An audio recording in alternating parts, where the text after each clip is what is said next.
Hello प्यारे बच्चों, साहित्य सागर की एक और कविता के साथ में मैं यहाँ पर प्रस्तुत हूँ। यह कविता है सोहनलाल द्विवेदी की, वह जन्मभूमि मेरी। सोहनलाल द्विवेदी की हो सकता है कुछ चार पंक्ति आपने ये सुनी हो कि चल पड़े जिधर दो डगमग में, चल पड़े कोटि पग उसी ओर, पड़ गई जिधर भी एक दृष्टि, गड़ गए कोटि दृग उसी ओर। गांधी जी के बारे में कही गई पंक्तियां हैं कि उनकी लीडरशिप कैसी थी कि जिधर उनके दो चार पैर पड़ते थे तो हजारों हजार लोग उनके पीछे, करोड़ों लोग, कोटि माने करोड़ों होता है, करोड़ों लोग उनके पीछे चलने लगते थे। जिधर वो घूम करके देख देते थे करोड़ों लोग उधर देखने लगते थे।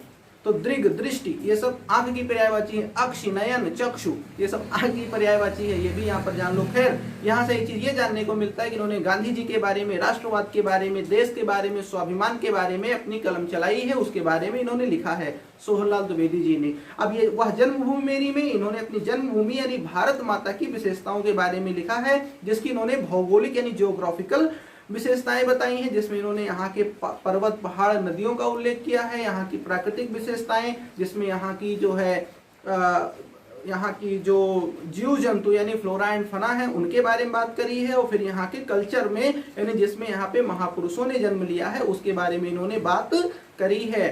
ठीक है, तो अब हम एक एक इसमें से पढ़ेंगे और सबका मतलब जानेंगे।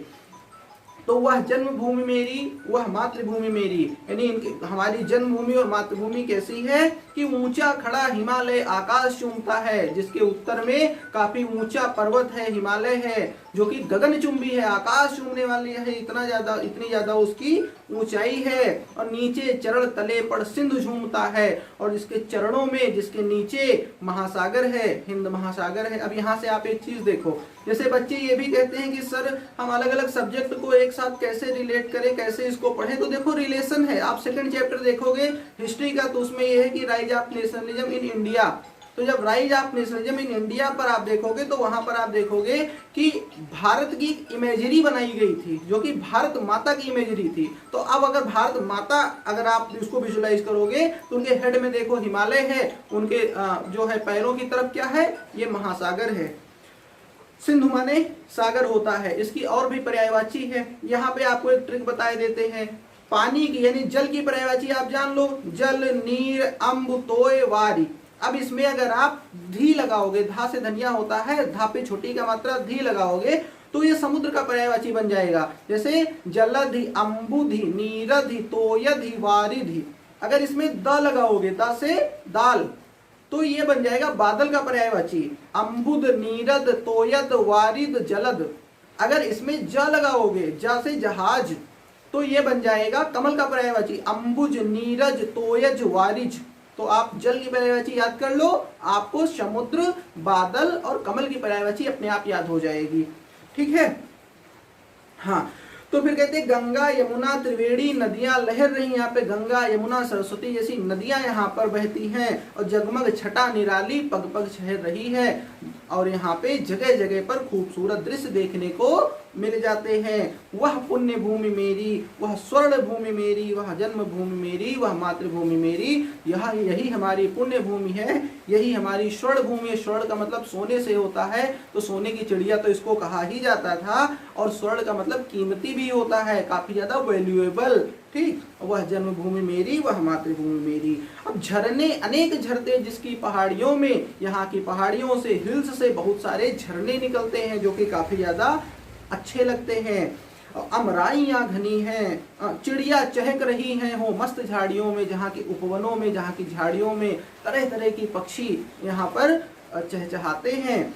अमराइयां घनी हैं, कोयल पुकारती हैं। यहाँ अमराइयां माने आमों के बाग खूब ज्यादा देखने को मिलते हैं, जहाँ पे कोयलें कू कू करती हैं। और बहती मलय पवन है, तन मन संवारती है। बढ़िया सुगंधित शीतल पवन बहती है, जो कि हमारे तन मन को खुश करती है, तन मन को संवारती है। वह धर्म भूमि मेरी, वह कर्म भूमि मेरी। धर्म भूमि मतलब क्या कि जहाँ पर हम सदाचरण से अपने कर्तव्यों का पालन करते हुए रहते हैं। कर्म भूमि मतलब जहाँ पर हम अपने सारे कर्म करते हैं। वह जन्मभूमि मेरी, वह मातृभूमि मेरी। तो जन्मे जहाँ थे रघुपति, जन्मी जहाँ थी सीता। अब यहाँ के कल्चरल हेरिटेज की बात हो रही, यहाँ पर जन्मे महापुरुषों की बात हो रही, जिनकी वजह से हमारा देश अपने पर गर्व करता है। कि जन्मे जहाँ थे रघुपति, जहाँ पर भगवान सीताराम का जन्म हुआ। ठीक है, नगरी हो अयोध्या सी, रघुकुल सा घराना हो।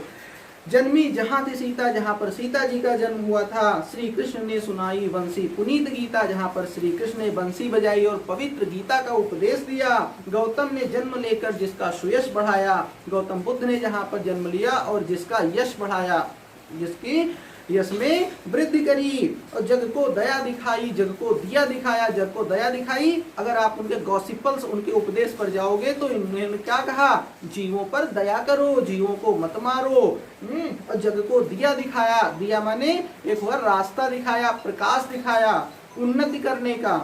तो वह युद्ध भूमि मेरी, युद्ध भूमि क्यों कहा गया है, यहाँ पर धर्म युद्ध हुआ है, महाभारत जैसा एक अप्रतिम युद्ध हुआ है धर्म के लिए। तो वह धर्म, वह युद्ध भूमि मेरी, वह बुद्ध भूमि मेरी, बुद्ध भूमि जहाँ पर बुद्ध पैदा हुए। बुद्ध का मतलब ये भी होता है कि जो परम ज्ञान को प्राप्त कर ले, ज्ञान को प्राप्त कर ले, तो वह बुद्ध भूमि मेरी, वह जन्मभूमि मेरी, वह मातृभूमि मेरी। अब यहाँ से प्रश्न आपसे यही आएंगे कि कवि ने इसको स्वर्ण भूमि क्यों कहा है, कवि ने धर्म भूमि क्यों कहा है, कवि ने युद्ध भूमि क्यों कहा है। तो ये सब हमने आपको बता ही दिया।